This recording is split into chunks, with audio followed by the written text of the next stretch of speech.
My mom opened a credit card in my name. She didn't know I was recording everything. The first time I realized something was wrong was when my credit score dropped. And I mean dropped hard. At first I thought it was a mistake. I had always been careful with money. No missed payments. No big loans. No debt. So when I saw a credit card balance of almost $9,000 under my name, I thought it had to be fraud. I called the bank immediately. The representative asked me a few security questions. Then she said something strange. The card was activated using your home address. Not my apartment. My childhood home. Where my mom still lived. My stomach dropped.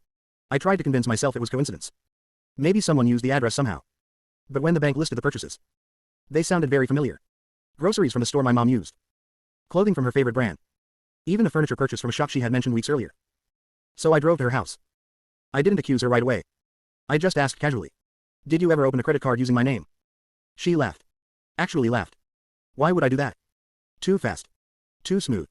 So instead of arguing, I said nothing. But something changed in my head that day. Because if I was wrong, I'd look crazy. And if I was right, I needed proof. So I started documenting things. Every purchase alert from the credit card. Every transaction. Every payment that wasn't mine. I even started recording conversations when I visited her. Not secretly to hurt her, but to protect myself. At first it was small. A few $100s here and there. But over the next 6 months, the balance kept growing. $10,000. Then $12,000. Eventually over $15,000. One day I casually brought it up again. I said my identity might have been stolen. And I asked if anyone in the family had access to my personal information. My mom immediately said no. Then she added something strange. Banks make mistakes all the time. But the next purchase on the card happened 2 hours later. At the grocery store near her house. That's when I knew. So I kept collecting evidence. Transaction histories. Bank statements. Recorded conversations. Until one day the bank called again. The account had gone past the payment deadline. And they wanted to know why. So I asked them a question.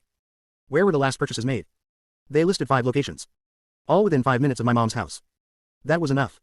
The next time I visited her, I brought my laptop. I sat down at the kitchen table. And I showed her everything. 6 months of purchases. Transaction records. And one recording. A recording where she admitted using someone else's card because she was short on money. She didn't know I had recorded that conversation. Her face went pale. She tried to explain. Said she was planning to pay it back. Said she thought I wouldn't notice. Said family helps family. But the truth is, using someone's identity isn't help. It's fraud.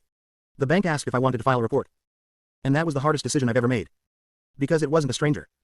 It was my own mother. But at the end of the day, she didn't just open a credit card. She opened it under my name.